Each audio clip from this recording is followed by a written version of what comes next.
우리 사람들은 하나님을 잃어버렸고 하나님의 나라를 잃어버린 사람들입니다. 그리고 그리스도인들은 이 세상에 사는 목적이 잃어버린 하나님을 찾고 잃어버린 하나님의 나라를 찾아가는 사람들입니다. 창세기 2장에는 여호와 하나님이 그 사람을 이끌어 에덴 동산에 두어 그것을 경작하며 지키게 하시고 여호와 하나님이 그 사람에게 명하여 이르시되 동산 각종 나무 열매는 내가 임으로 먹되 선악을 알게 하는 나무 열매는 먹지 말라. 내가 먹는 날에는 반드시 죽으리라 하시니라 라고 했습니다. 먹지 말라고 한 선악과를 따먹었습니다. 죄를 범했습니다. 죄가 들어왔고 죄인이 되었습니다. 죄는 관역에서 벗어나다 라는 뜻입니다. 하나님의 말씀에서 어긋난 것이 죄입니다. 그런데 하나님은 왜 선악과를 먹게 했을까요? 지난 시간에 잠깐 얘기했는데 하나님은 기회를 주신 것이에요. 선악과를 따먹고 인간이 완전히 타락한 게 아니에요. 하나님께서 선악과를 왜 만드셨을까요? 그것을 따먹을 때 사람은 안에 악이 들어오지만 선이 있다는 거예요. 선악과예요. 우리 인간의 마음에는 악만 있는 게 아니에요.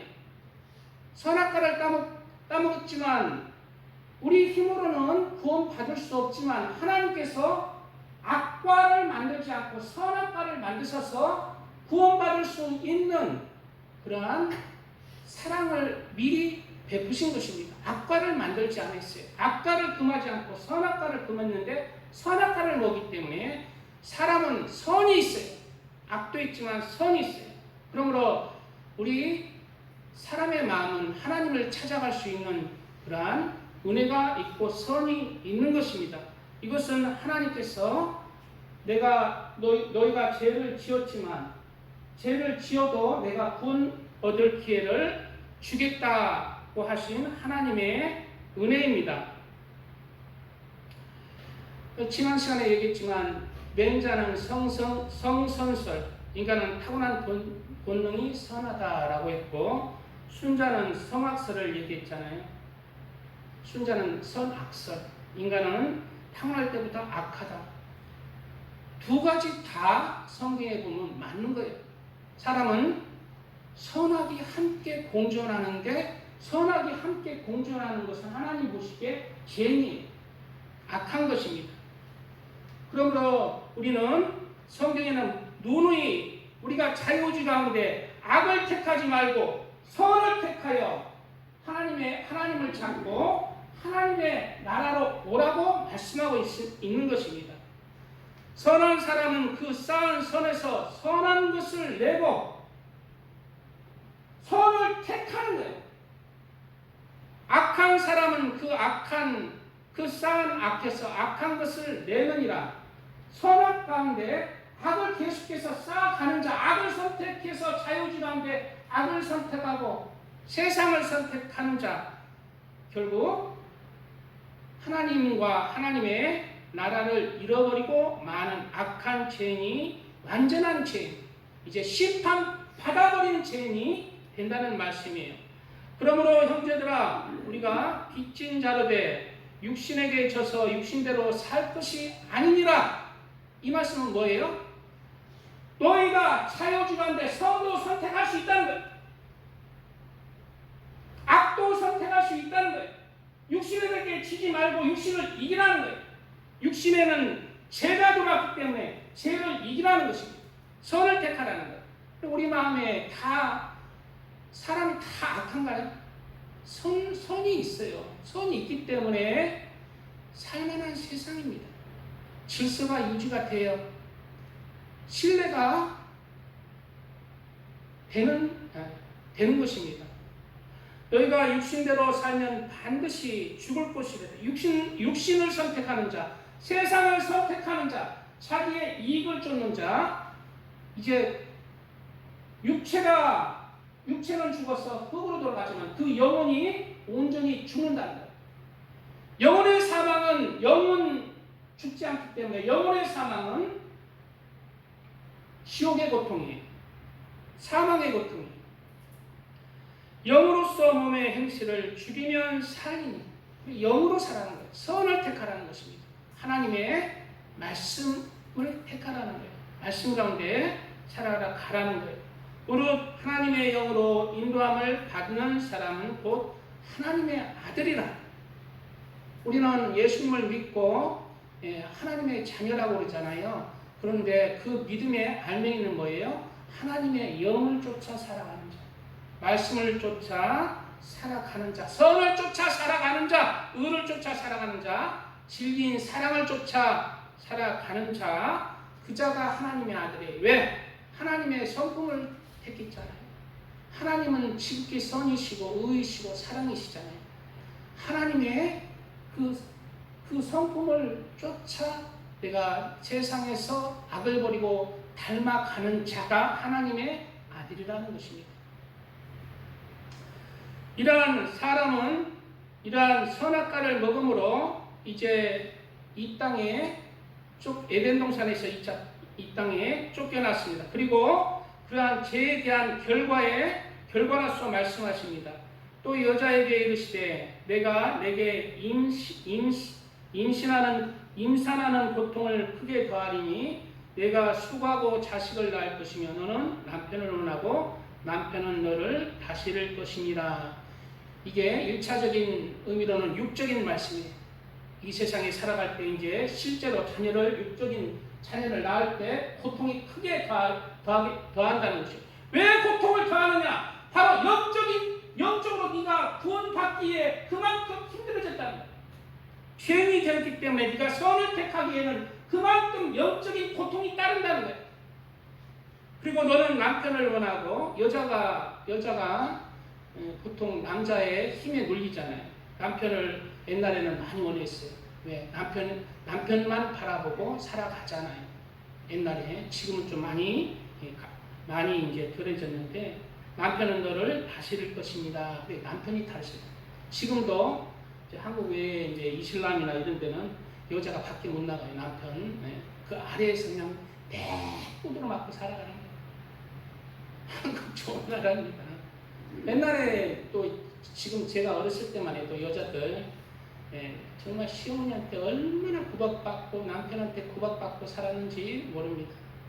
1차적인 의미, 육적인 의미죠. 그러나 영적인 의미는 바로 우리가 구원받기 위해서는 바로 뭡니까? 남편이신 예수님을 원하고 예수님이 우리를 다스린다는 거예요. 그 다스림을 받으라는 거예요. 예수님 아래에 있을 때 너는 구원을 받을 것이다. 왜 여자를 두고 영적인 구원을 논하는가? 하나님 편에서 우리 사람은 여자입니다. 예수님은 남자고 우리는 여자예요.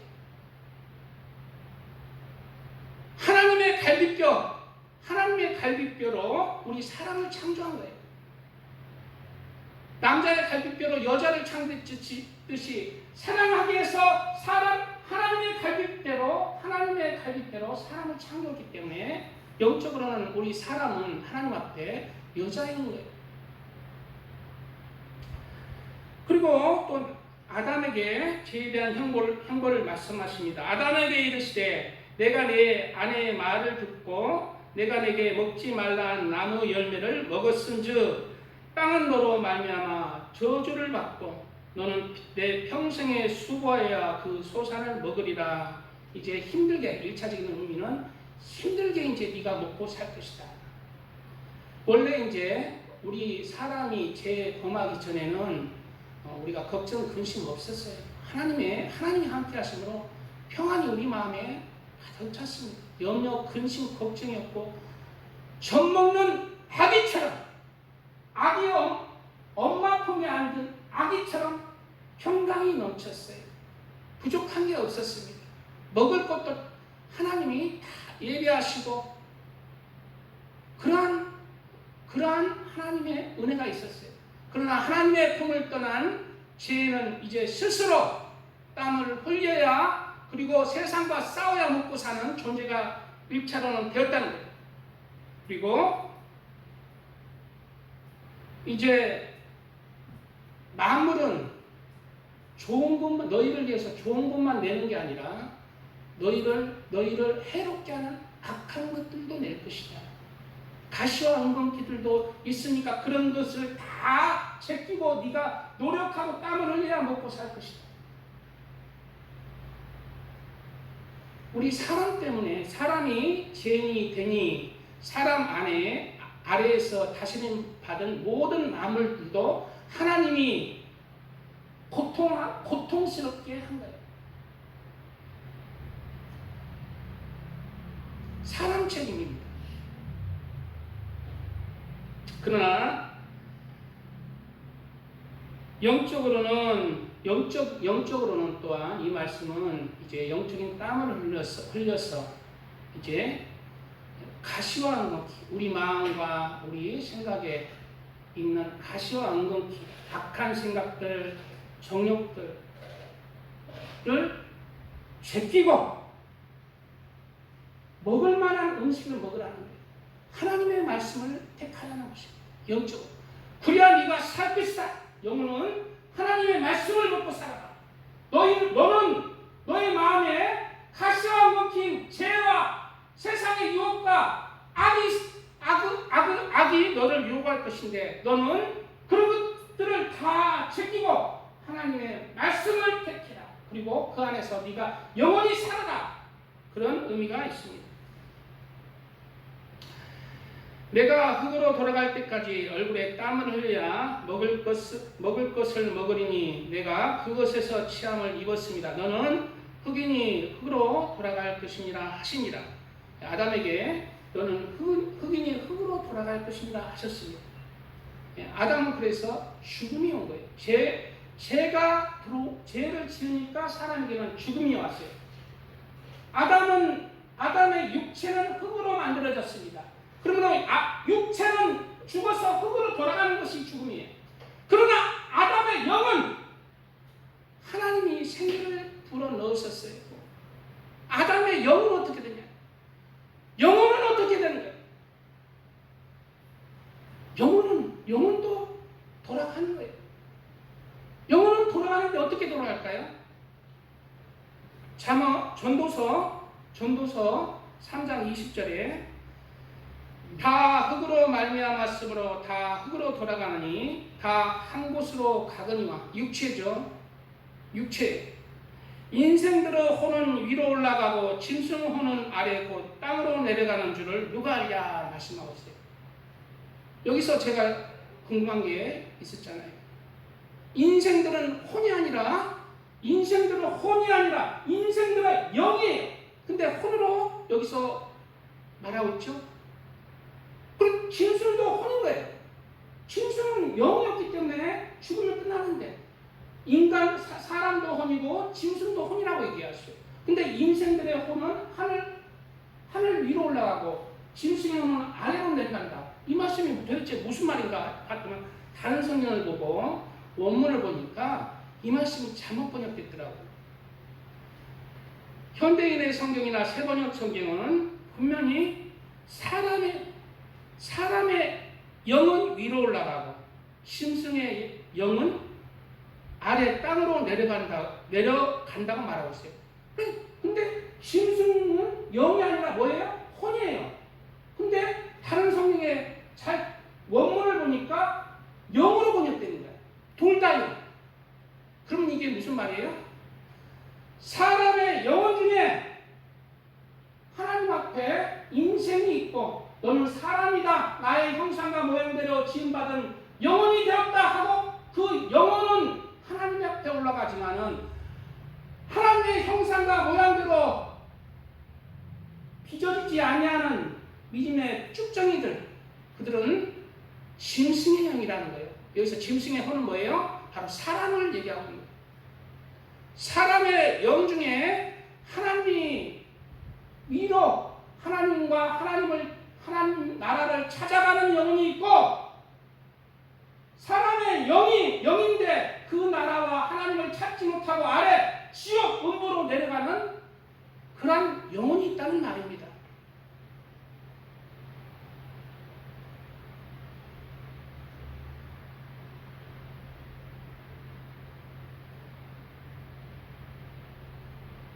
그러면 우리는 사람의 영이 되어야 되잖아요. 하나님과 하나님의 나라를 찾아가는 사람이 되어야 되잖아요. 사람인데 짐승의 영이 되면 안 되잖아요. 짐승의 영은 어디로 내려간다고 그래요? 밑으로 내려간다. 음부로 내려간다. 지옥으로 내려간다. 그러면 어떻게 하나님께서는 우리가 사람의 영으로 살아갈 수 있는지에 대해서 또한 말씀하고 있습니다. 찬양 드리고 말씀 이어가겠습니다.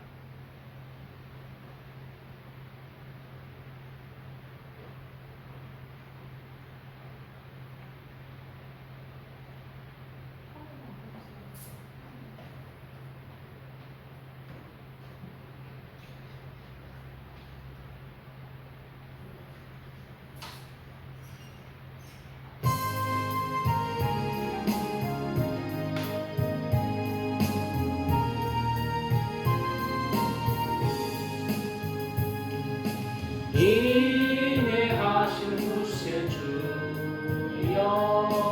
내가 비노니 죄인 오라 하실 때에 날 부르소서.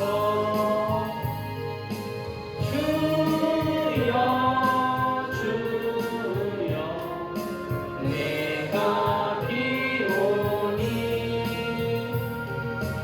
죄인 오라 하실 때에 날 부르소서. 자비하신 보좌 앞에 엎드려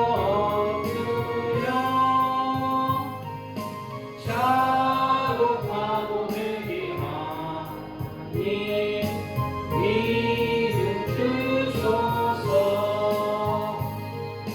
주여 주여 내가 비오니 죄인 오라 하실 때에 날 부르소서.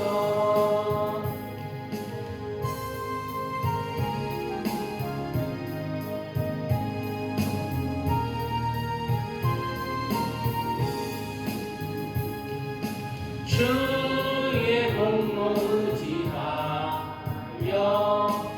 주께 가오니 상한 마음을 놓치시고 구원하소서.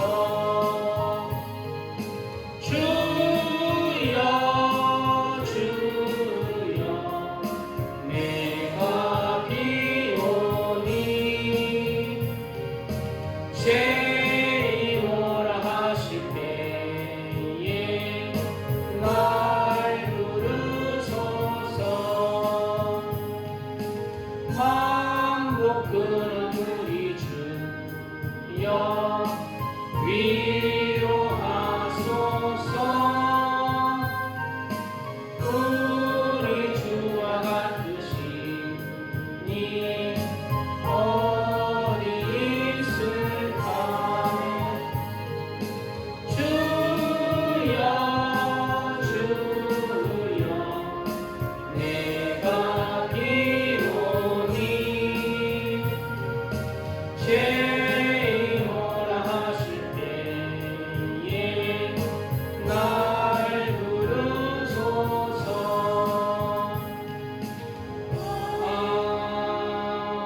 아멘. 사람의 영은 위로 올라가고 짐승의 영은 아래 땅으로 내려가는 줄을 누가 알랴? 바로 짐승의 영은 뭐예요? 사람입니다. 사람 중에 하나님 앞에 가는 자가 있고 또 그렇지 못하고 죄 사긴 사망의 고통으로 가는 자가 있다는 거예요. 우리는 하나님 앞에 가는 자가 되어야 합니다. 레위기에는 먹는 음식 규례를 통해서 하나님은 말씀하고 있어요.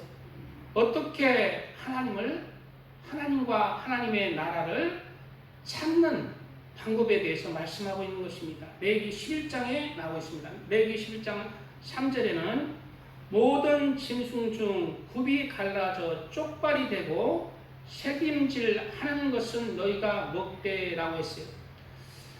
옛날 하나님의 백성들, 이스라엘 백성들은 다 그냥 돼지고기도 먹고 그냥 쪽제비도 먹고 뭐 고양이도 먹고 구워 먹고 이게 아니에요. 하나님께서 먹으라 하신 음식 규례가 있었어요. 그런데 짐승 중에서는 두 가지 조건이 있어야 됩니다. 팔이 쪽발해야 돼요. 쪽발. 팔이 쪽발이라는 것은 이렇게 발이 있다면 가운데만 딱 잘라져요. 두 개로 딱 가운데만 잘라져요. 그게 쪽발이에요. 그리고 대새김질 하는 것 두 가지 다 하는 것만 먹어요. 대새김질. 위에 소화시켜서 대새김질은 위에 밥이 들어가서 위에서 다시 겨워내어서 그것을 씹어서 다시 삼키는 그러한 동물만 먹어라. 여기에는 영적인 뜻이 있어요. 바로 그리스도인들이 어떻게 하나님과 하나님의 나라 백성으로 다시 쓸 수 있는 것을 말하고 있습니다. 그래서 쪽발이라는 것은 이 말씀은 이제 삶의 목적에 대한 말씀입니다. 바로 쪽발이라는 것은 하나의 진리 안에서 다른 진리잖아요. 진리의 길을 가야 되잖아요. 그런데 하나의 길을 가야 돼요. 정중앙 진리로 가야 돼요. 하나의 진리 안에서 살아가는 자, 예수님이 내 삶의 주인이 되는 자, 예수님 안에서 진리 가운데 살아가는 자, 말씀 안에서 살아가는 자를 말하고 있습니다. 책임질은 무엇이에요? 그렇게 살아가지만 너는 어떻게 살아가? 진리 안에서 예수 안에서 살아가되 너는 대책임질하면서 살아라. 즉 하나님의 말씀을 늘 되새기는 자가 되고 하나님의 말씀을 늘 내가 생각하고 그 말씀을 새기는 자, 내 심장에 새기는 자가 되어 내 삶에 명심하고 살아가는 자가 되어라. 하나님의 말씀으로 되새김질하여 나를 돌아보고 하나님의 말씀으로 회개하는 자가 되어라. 하나님의 은혜와 사랑에 늘 감사하는 되새김질을 하는 자, 십자가의 은혜에 감사하는 되새김질을 하는 자가 바로 하나님께서 받으신다. 그러한 영혼을 하나님이 받으신다는 거예요.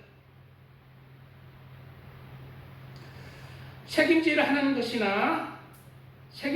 것이나 굽이 갈라진 짐승 중에도 너희가 먹지 못할 것은 이러하니 낙타는 책임질은 하되 굽이 갈라지지 아니하였으므로 너희에게 부정하고. 이게 뭐예요? 낙타는 책임질을 한다는 거예요. 즉 내가 늘 삶을 돌이킨다는 거예요. 늘 반성하면서 진리 안에서 살아가고자 한다는 거예요. 그런데 무엇이 갈라지지 않았어? 굽이 갈라지지 않았어. 즉 굽이 갈라지지 않았다는 것은 진리신 예수님이 그 중심이 없는 거예요. 누굽니까? 불교예요. 불교 도딱잖아요. 예수 없이 너희가 아무리 네가 고행을 하고 인간적인 노력을 해도 하나님과 하나님의 나라를 찾을 수는 없다는 거예요.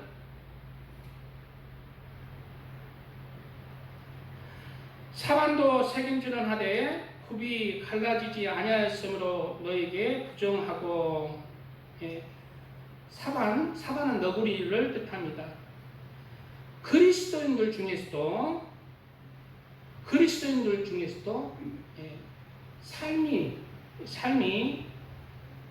삶이 대책임질을 하는 자만 있어요.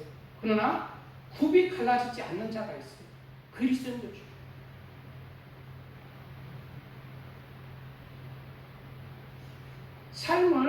삶을 선하게 살려고 노력합니다. 나를 돌아보는 삶, 반성하는 삶을 살아요. 세상에서 그래도 그리스도인답게 살아요. 그러나 그 소망을 하늘나라에 두지 않고 내가 주인이 된 자는 굽이 갈라지지 않는 거예요. 예수 안에서 내가 굽이 갈라져. 내가 깨트려줘야 돼. 예수가 중심이 된 자라야 합니다. 예수님이 주인이 되는 자, 하나님의 나라를 소망하는 자, 하나님을 찾는 자, 예수가 주인이 된 자가 되어야 돼. 토끼는 새김질을 하되 굽이 갈라지지 아니하시므로 너에게 부정하고, 돼지는 반대죠. 돼지는 굽이 갈라져 쪽발에, 돼지 족발 드셔본 분 있는데 소처럼 굽이 갈라져서 딱 하나 굽이 갈라졌다. 그런데 돼지는 대색인지를 못함으로 너에게 부정하니. 돼지가 늘 이렇게 먹잖아요. 근데 위에서 데워내야 돼. 돼지는 그냥 입에서 더 먹고 싶어서 그냥 더 없나 위에서 이렇게 데워서 대기식인지 하는 게 아니라 그냥 뭐 먹을 건가 이러는 거예요. 먹고 싶었어. 근데 대식인지를 하지 못하는 자가 돼지, 부정하다는 거예요. 영적으로는 바로 굽이 갈라진 그리스도인, 즉 예수를 믿습니다. 예수를 믿지만 대색인지를 못하는 자, 회개의 삶, 돌이키는 삶, 말씀 안에서 행함이 없는 그러한 자는 하나님의 나라에 갈 수 없다는 거예요. 예수를 믿지만 세상 사람보다 더 못한 돼지 같은 그러한 사람들 구원받지 못합니다.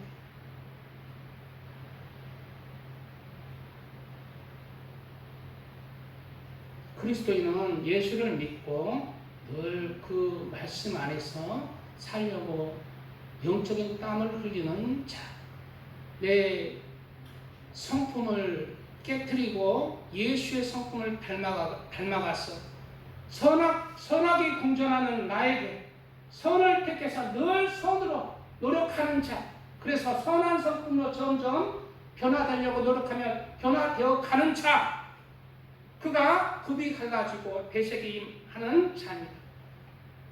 그러한 사람이 되시길 바랍니다. 물에 있는 그 다음에 이제 짐승 중에서 얘기했고, 물에 있는 모든 것 중에서도 또 이제 먹을 만한 짐승이 있죠. 물에 있는 모든 것 중에서 너희가 먹을 만한 것은 이것이니, 강과 바다와 다른 물에 있는 모든 것 중에 지느러미와 비늘 있는 것은 너희가 먹되, 바로 하나님이 받으시는 것은 물에서, 즉 너희 마음 중심에 세상에서 살아갈 때에 지느러미가 있어야 됩니다. 지느러미로 말미암아 곧장 가잖아요.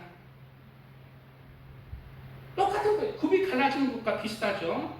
바로 지느러미란 진리이신 예수님, 말씀이신 예수님, 생명이신 예수님이 그 마음 중심에 있는 자입니다. 그리고 거기에 더불어 뭐가 있어야 돼요? 비늘이 있어야 돼요. 비늘은 물고기의 비늘, 붕어, 잉어 이런 거 있잖아요. 그런 것만 뭐라는 거예요. 영적으로 뭐예요? 비늘은 외부의 적들을 방어하는 거잖아요. 즉 비늘 보면은 옛날에 이순신 장군이 착용한 갑옷같이 생겼잖아요. 적들의 공격을, 화살을 막는 것입니다. 즉 영적으로는 세상의 죄와 유혹과 핍박과 박해를 이겨내는 자, 거기서 이기는 자, 그 자가 하나님을 찾고 하나님 나라를 찾는 자입니다. 즉 갑옷이란 세상에서 너희는 경건한 자가 되어라. 경건이란 뭡니까? 하나님 아버지 앞에서 정결하고 더러움이 없는 경건은 곧 고아와 과부를 그 환난 중에 돌보고 어려운 사람 도와주며 사랑하며 또 자기를 지켜 세속에 물들지 아니하는 그것이다. 세속에 물들지 않는 그리스도인이라 하면서도 세상 사람과 똑같이 살아가면 안 된다는 거예요. 세상 사람들이 술 먹고 그냥 회사 마치고 그냥 노래방에서 노래 치고 그냥 맥주 마시고 막 이래가 이렇게 살면서 교회 주일날 예배 드리고 그냥 또 이렇게 하고 세속에 물들이는 자는 안 된다는 거예요. 경건하게 살아야 돼요.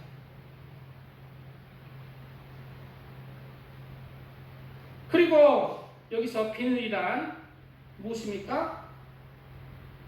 죄와 유혹뿐만 아니라 핍박과 박해, 협박을 이겨내는 자, 목숨 앞에서도 목숨을 내놓을 수 있는 자, 예수 때문에 목숨을 내놓을 수 있는 자, 바로 누굽니까? 진실한 자, 믿음이 진실한 자, 믿음이 진실한 자가 되어야 합니다.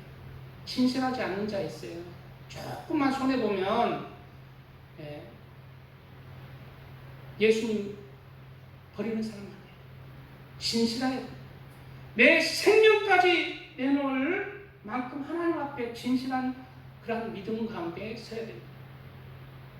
계시록에 진실한 자들은 이긴다고 했어요.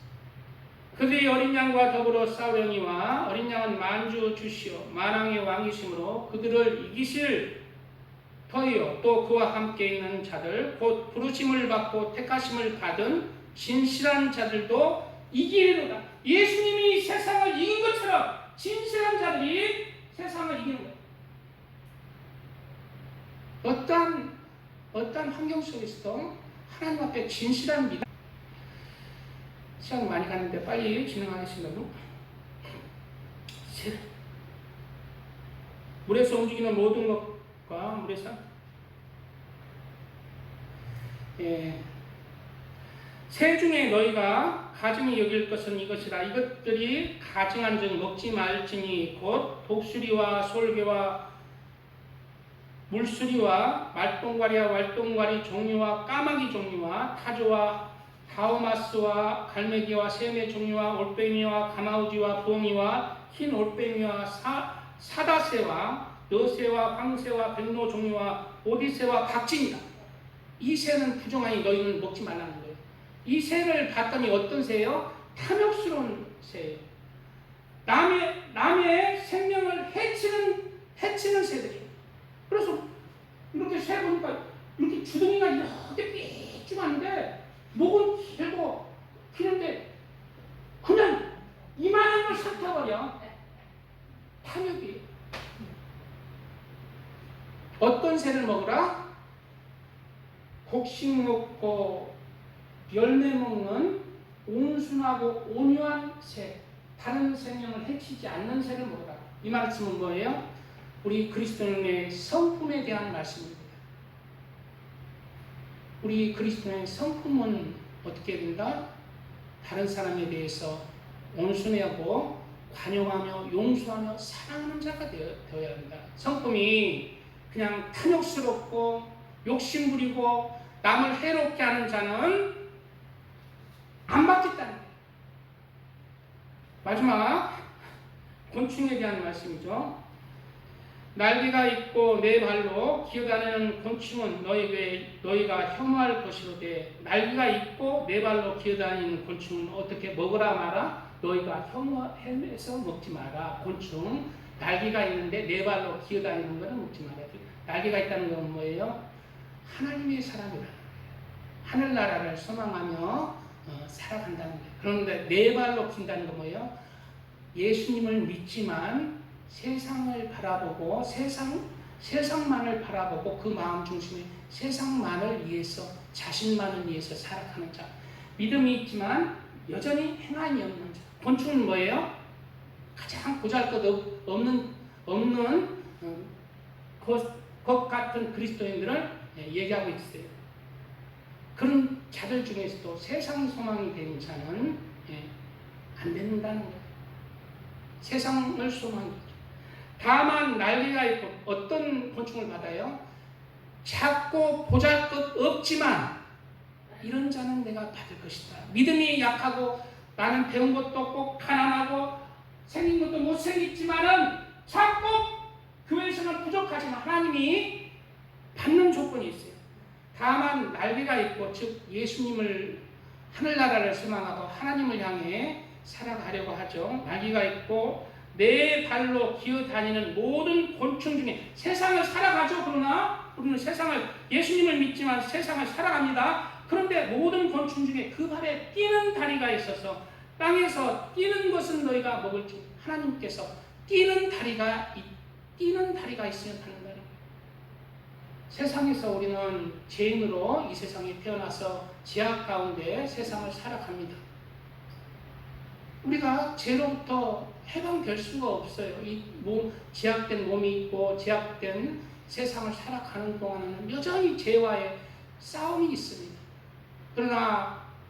그러나 우리가 영적으로 뛰는 다리, 무던히 하나님을 붙잡는 자, 무던히 하나님을 향해서 나아가고 회개하고 돌이키면서 살려고 영적인 땀을 흘리는 자는 하나님이 네가 의인이라서 받는 게 아니라 바로 그에게 긍휼을 베풀겠다는 거예요.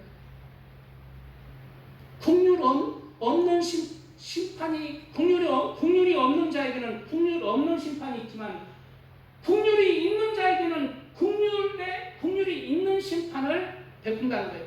긍휼은 심판을 이기고 사랑한다는 거예요. 우리는 부족하지만 죄인으로서 죄악 가운데 살아가지만 무던히 영적인 하나님의 말씀 가운데 살려고 노력하고 돌이키는 삶을 살아갈 때, 신앙생활을 하면서 노력할 때 그 영적인 땀을 하나님이 긍휼히 받아주는 거예요. 그 긍휼로 말미암아 우리가 하나님께서 은혜를 드리겠다는 것입니다. 이러한 모든 긍휼의 은혜가 우리 성도님들에게 있으시길 축복드립니다. 찬양 드리고 말씀 조금 더 하고 마치겠습니다.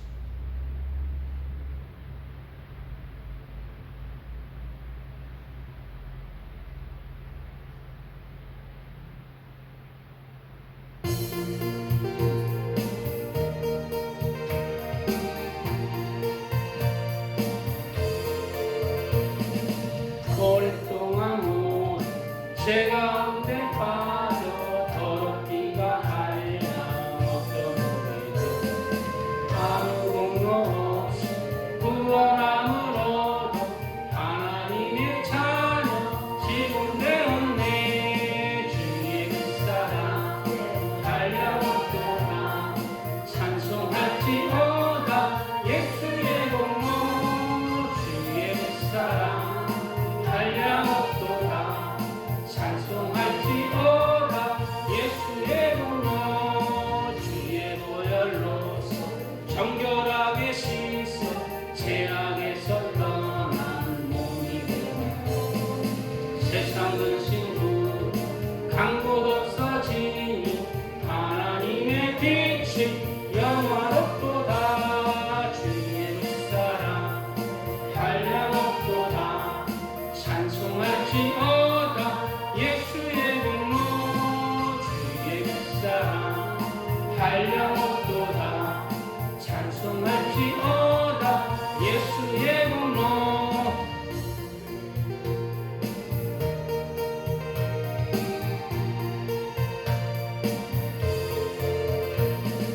죄의 깊은 창과 큰 세상의 꿈을 어서 깨어나라 나의 친구야. 은혜 받은 날과 구원 얻을 때가 지금은 세상에 선포되었네. 주의 윗사랑 한량없도다 찬송할지어다 예수의 공로 주의 윗사랑 한량없도다 찬송할지어다 예수의 공로. 아멘. 우리가 팔복에 대해서 지금 나누고 있는데 심령이 가난한 자부터 시작해서 마지막에는 의를 위하여 박해를 받는 자는 복이 있나니라는 말씀으로 맞춰지고 있습니다. 바로 하나님을 향해서 하나님의 나라를 향해서 처음과 끝을 얘기하고 있는 거예요. 심령이 낮아질 때 우리가 예수님을 구세주로 믿고 심령이 가난해질 때 천국 백성이 될 수가 있습니다. 그리고 우리의 믿음의 최종점은 내 생명을 다해 어떠한 내 생명을 다해 그 천국을 소유하라는 것입니다. 의를 위하여 박해를 받는 자는 복이 나니 천국이 그들의 것입니다. 나로 말미암아 너희를 욕하고 박해하고 거짓으로 너희를 거슬러 모든 악한 말을 할 때는 너희에게 복이 나니 기뻐하고 즐거워하라. 하늘에서 너희의 상이 큼이라. 너희 전에 있던 선지자들도 이같이 박해하였느니라. 지금 세상에는 박해받는 국가들이 있습니다. 우리나라는 박해받지 않는 나라예요. 예전에는 박해받았어요. 우리나라도 일제 치하 때나 6.25 직후, 또 북한의 그 6.25 직후에 바로 북한 교회는 전부 죽임을 당했습니다. 예수를 믿는 것 때문에 박해받는 교회였는데, 지금 남한은 이제 민주주의가 되고, 그리고 이제 평화로운 교회 속에서 살아가고 있어요. 생각보다 그러나 박해받는 국가가 많이 있습니다. 뒤에 말씀할 것이고, 지금 평화로운 우리 나라, 평화로운 국가에서 박해받는 그 믿음은 어떤 것입니까? 예수 교회 가는 것 때문에 우리가 죽지 않잖아요. 근데 북한은 죽어요. 중동은 죽습니다. 인도나 어떤 아프리카 여러 나라들은 기독교인이기 때문에 죽음까지, 감옥까지 가야 돼요. 그러나 우리나라는 지금 그런 나라가 아니고 평화로운 나라잖아요. 박해받는 국가가 아니라 평화로운. 그러나 우리나라도 이제 박해받는 국가로 마지막 때는 바뀝니다. 나중에 얘기하래요. 뒤에 얘기할 수 있을지 모르겠는데 시간이 많이 가서. 우리나라는 평화로운 국가예요. 평화로운 나라에 예수님을 믿는 성도입니다. 그러면 우리는 예수님을 위하여서 박해를 어떻게 안 받으면 될까요? 예수를 믿는 것 때문에 우리는 박해를 받는 자가 복이 있어요. 그 자가 천국이 저희 것이에요. 박해를 받지 않는 자, 예수님 때문에 손해를 조금도 안 당하는 자, 어떻게 천국을 갑니까? 박해를 받는 자가 천국이 저희 것이라는 거예요. 예수님 때문에 손해를 보는 자가 천국이 저희 것인 거예요. 우리 평화로운 나라에서 박해를 받는 것은 바로 예수님을 믿는 믿음 안에서 우리가 마음과 시간과 물질의 손해를 보는 자입니다. 꼭 그러라는 거 아니에요. 지혜롭게 하면 돼요. 제가 이제 옛날에 보니까 주일 성수하기 위해서 태권도 단층을 안다는 거야. 단층이 아예 없다는 거야. 그런 생각도 봤어요. 태권도를 수십 년 하고 태권도 체육관에서는 사범인데 단층이 없다는 거예요. 주일 성수하에 단층 시험을 주일에 친다는 거예요. 이런 사람은 근데 제가 봐서는 꼭 그러라는 건 아니에요. 지혜롭게 하면 돼요. 이렇게 손해를 보는 사람도 있고, 공무원도 안 되는 사람도 있어요. 주일에 꼭 하니까. 그런 사람도 있다 이거예요. 그게 꼭 그렇게 하라는 게 아니에요. 지혜롭게 하면 됩니다. 우리 박기론 전사님, 우리 교회 전도사로, 협력 전도사로 이제 가끔 일주일에 한 번씩 와요. 근데 얼마 전에 교통사고를 하나도 안 받았는데 뒷목 잡고 나온다는 거야, 상대방이. 그래가 이번에 그 보험 처리를 했는데 하나도 안 다쳤대. 근데 그 누구 타고 또 구라를 때려가지고 보험 처리를 했는데 왕창 돈을 보험회사 타가 100번을 벌었어. 그래 보험금이 왕창 나왔다고 그랬던데, 그러면 우리 그리스도인들은 만약에 다른 차가 꽝 내 차를 박았어. 뒷목 잡고 나가야 되나요? 아니에요. 그런 거에서 우리는 빛과 소금이 돼야 돼요. 예수님을 믿는 믿음을 택해야 돼요. 예수님을 믿기 때문에 손해를 봐야 돼요. 사랑을 보여야 돼요. 용서와 사랑을 나타내야 돼요. 그런 삶이 우리 삶 속에서 주어지는 것입니다. 우리 삶 속에서 손해를 보는 것입니다. 평화로운 교회에서 박해를 받는 거예요.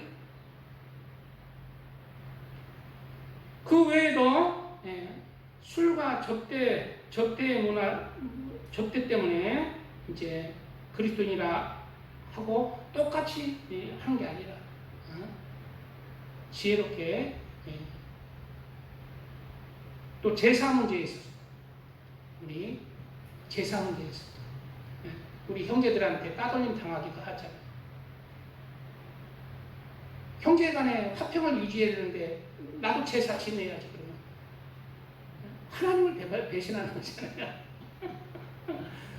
제사를 안 지내면 불화도 되고 삐지지만 더 잘해주고 더 형제들에게 더 해주면은 다 이해를 해요. 아, 교회 다니니까 그렇구나. 네가 진짜 그리스도 누가 인정을 해? 바로 형제들이. 형제들이 인정 안 하는 그리스도는 가짜입니다. 제사 지내다 할 때 그냥 제사 지내고 그냥 할 것 다 하고 네가 무슨 그리스도냐. 그런다. 처음에는 손해를 보는 것 같지만 타협을 하지 않을 때 하나님 안에서 더 큰 이 땅에서도 열매를 맺는 것입니다. 그리고 이제 그리스도인들은 결혼 문제가 있죠. 결혼 문제. 결혼도 이제 뭐 여자가 스펙이 좋아, 얼굴도 이뻐. 그런데 세상 사람들을 찾으면 얼마든지 찾지만 누구를 찾아야 돼? 믿음 있는 사람. 믿음 있는 사람 가운데 골라야 돼. 성경이 있잖아요. 너희는 믿지 않는 자와 멍에를 함께 내지 말라. 의와 불법이 어찌 함께하며 빛과 어둠이 어찌 사귀며 그리스도와 벨리알이 어찌 조화되며 믿는 자와 믿지 않는 자가 어찌 상관하며. 아이고 뭐 전도하면 되죠. 성경 말씀은 손해를 봐도 믿는 자 안에서 찾으라는 것이죠. 재혼도 그렇습니다. 재혼이 이제 이런 말씀이 있죠. 저번에도 언젠가 한 것 같은데, 무릇 자기 아내를 버리고 다른데 장가드는 자는 간음하며, 무릇 버림당한 여자에게 장가드는 자도 간음함이니라 해서, 어떤 여자들은 버림받은 여자, 즉 이혼한 여자나 사별한 여자, 이혼한 여자, 장가들 이렇게 결혼하면 재혼하면은 간음한다 가지고 걱정을 하는 거예요. 근데 그거 아닙니다. 그거 아니죠. 바로 버림당한 여자에게 장가드는 자. 내가 그 여자에게 지금 누가복음인데 마태복음, 마가복음에 같이 읽으면 이 말이 무슨 뜻인지 알게 돼요. 바로 홀로 된 여인에게 장가들기 위해서 나하고 같이 살고 있는 여자를 버리고 장가드는 자를 얘기하고 있어요. 재혼을 성경은 금하지 않습니다. 재혼을 어떻게 재혼을 하라고 하냐면 고린도전서 7장 39절, 아내는 그 남편이 살아있는 동안에 남편에 매여 있다가 남편과 함께 있다가 남편이 죽으면 혼자 살아라. 어떻게 하라? 남편이 죽으면 자유로워 자기 뜻대로 시집갈 것이나 주 안에서만 할 것이니라. 주 안에 살라는 말이 뭐예요? 재혼을 믿는 사람을 찾아라. 좀 못나도 스펙이 좀 떨어져도 믿는 사람을 찾아라. 너에게 중요한 것은 잘생긴 남편, 스펙 좋은 남편으로 지옥 가는 것보다 스펙 떨어지고 못생긴 남편 얻어서 천국 가는 게 더 귀하다 라는 말씀이죠. 이렇게 우리 평화로운 교회는 이렇게 이런 삶 속에서 그리스도인들이 손해를 보는 것이 바로 박해를 받는 것, 시간, 물질, 마음 들여 하나님을 향해서 그렇게 드려지는 것들이 박해를 받는 것들이라고 말씀하고 있습니다. 이런 자들, 이렇게 손해보고 하나님을 향해 찾아가는 자들이 천국이 저희 것이며 이런 자들에게 천국이 있다는 거예요. 그러나 핍박받는 나라의 성도는 계속해서 2000년 전 초대교회 때부터, 예수님 때부터 이 세상에 끊임없이 있어 왔습니다. 없어진 때가 없었어요. 2000년 전에 초대교회 당시에도 바울, 베드로 얘기하잖아요. 바울, 베드로의 끝은 뭐예요? 죽음이에요. 바울은 십자가에 베드로는 십자가에 거꾸로 못 박혀 순교했고, 예수님을 믿는 것 때문에 바울은 목잘로 죽음을 당했어요. 12제자 모두 다 하나님을 믿는 것, 예수님을 믿는 것 때문에 죽임을 당했습니다. 그리고 한국교회도 신사참배 거부와 또 북한 지역에는 기독교인을 제국주 앞잡이 인민의 아편으로 총살을 하고 생매장을 했습니다. 생매장. 지금도 끊임없이 공산 국가에서는 기독교인을 핍박하고 박해하고 있고, 또 이슬람 국가에서도 끊임없이 지금 핍박하고 박해하고 있는 현실입니다. 2025년에 내가 솔직히 해야 되면 2025년에 잼민이한테 물어봤어. 챗 GPT 비슷한 거예요. 2025년에만 기독교를 믿는 것 때문에 핍박받는 나라들의 사례를 얘기해줘 하니까 10개를 얘기해줘 하니까 쫙 나오는 거야. 몇 개만 얘기해 줄게요. 그래 너무 시간 많이 가니까 생각하고, 콜롬비아, 니카라과, 콩고, 수단, 북한, 나이지리아, 파키스탄, 인도, 이란, 미얀마 등지에서, 또 이슬람 지역과 아프리카 지역에서 지금도 많은 사람이 예수님을 믿는 것 때문에 죽임을 당하고 있습니다. 순교하고 있습니다. 그렇다면 이런 핍박받는 교회에 내가 그러한 경우에 처해진다면 어떻게 해야 되는가? 예수님을 안 믿겠습니다 하고 믿으면 되는가? 그러면 구원 받는가? 예수님을 안 믿는다 하고 아버지 죄송합니다, 회개합니다 하고 더 잘 믿으면 되지 하고 그러면 되는가? 그러면 구원 받는가? 아니에요. 누가복음 12장 8절에 죽을 때는 죽어야 된다. 내가 또한 너에게 말하노니 누구든지 사람 앞에서 나를 시인하면 인자도 하나님의 사자들 앞에서 그를 시인할 것이다. 사람 앞에서, 즉 죽음 앞에서요. 죽음 앞에서 예수님을 시인해서 네가 죽는다면 나도 천사들 앞에서 너는 나의 사람이다, 나를 믿는 자다, 나도 너를 구원시킬 것이다. 그러나 사람 앞에서 나를 부인하는 자는 나도 부인할 것이다. 생명을 위해서, 생명을 살기 위해서 네가 네 육체의 생명은 살았지만 너의 영혼은 죽을 것이다. 사람 앞에서 나를 부인하는 자는 하나님의 사자들 앞에서 부인을 당하리라. 누구든지 말로 인자를 거역하면 사하심을 받으려니와, 말로 인자를, 예수님을 거역하죠. 지금 예수님을 전하면 예수님 거역하는 자는 맞습니다. 예수님을 모르기 때문이에요. 그런 자는 어떻게 한다? 사하심을 받는다. 예수를 모르고 해방했기 때문에 사하심을 받는다.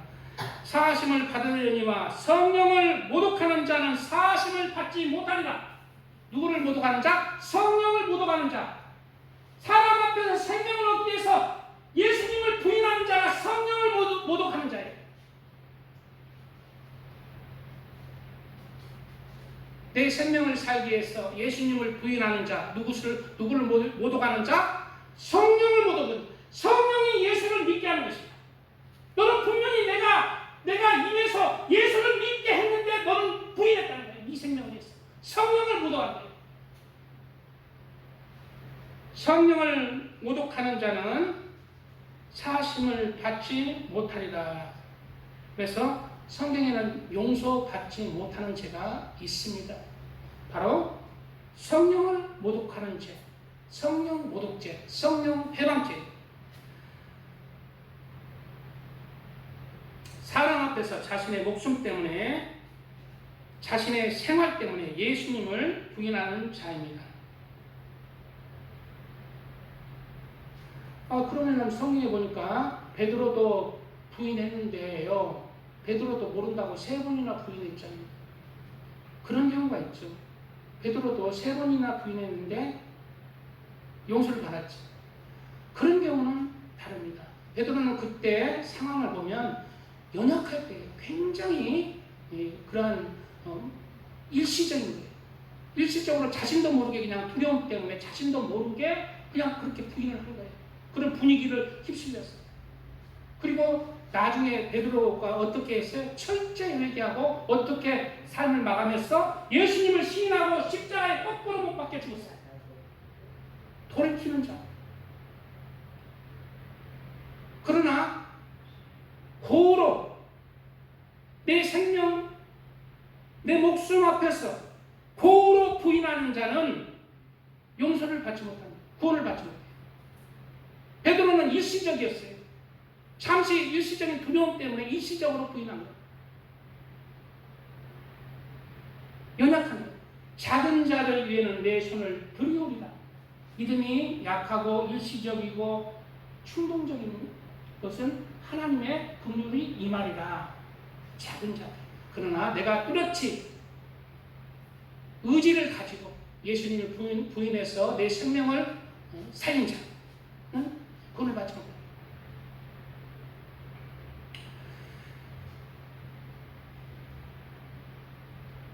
마무리 지을 테니까, 지금은 우리가 예수님 오실 마지막 때를 살고 있습니다. 마태복음에는 많은 사람이 내 이름으로 와서 이르되 나는 그리스도라 하여 많은 사람을 미혹하리라. 많은 이단들이 지금 내가 그리스도다, 내가 재림 예수다, 예수는 불완전한 구원을 이루고 내가 진짜 구원하러 왔다, 정명석이 이만희 많죠. 그런 때는 살고 있습니다. 난리와 난리 소문을 듣겠으나 너희는 삼가 두려워하지 말라. 이런 일이 있어야 돼. 아직 끝은 아닙니다. 1차 대전과 2차 대전의 난리와 난리, 지금이 때입니다. 이 구절은 지금이 때요. 아직 끝은 아니라, 근데 이제 끝의 징조가 뭐예요? 그 다음 절이에요. 민족이 민족을, 나라가 나라를 대적하여 일어났고 곳곳에 기근과 지진이 있으리니 이 모든 것은 재난의 시작이다. 마지막 때 징조들은, 마지막 때는 민족이 민족을, 나라가 나라를 대적하여 각 곳곳에 이제 전쟁이 일어나고 곳곳에 자연재해, 지진과 기근과 경제 폭망과 갖가지 재난들이 곳곳에, 세계에 곳곳에 일어난다는 거예요. 지금 현재는 이 구절과 앞구절과 이 구절 사이에 우리가 살아가고 있어요. 그 징조들이 나타나고 있다는 거예요. 그 징조들. 그런데 그 재난과 전쟁 전에 무슨 일이 있는지 말하고 있죠. 최고 먼저 일어날 일이 뭐냐? 그때 사람들이 너희를 환난에 넘겨주었고 너희를 죽이리니 너희가 내 이름 때문에 모든 민족에게 미움을 받으리라. 누가복음에는 같은 평행구절로 이 모든 일 전에 내 이름으로 말미암아 너희에게 손을 대어 박해하며 회당과 옥에 넘겨주며 임금들과 집권자들 앞에서 가려니와라고 했어요.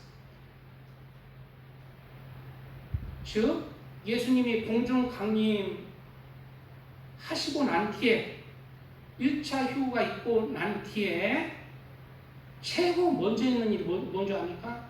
기독교 핍박이에요. 그리스도인 핍박이에요.